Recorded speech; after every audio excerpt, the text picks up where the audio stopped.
Alright, so here's how to find Steam library folder. So first of all, just open your Steam account. Alright, now here, just go on top left corner, click on Steam, right over here. And now click on settings.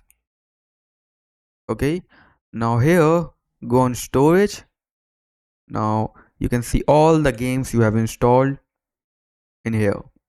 Now, if you want to see your game, all the game you have installed in File Explorer, or you want to see a file version, just click on these three dots and here click on browse folder. Okay, as you can see the file explorer is opened. Just click on it.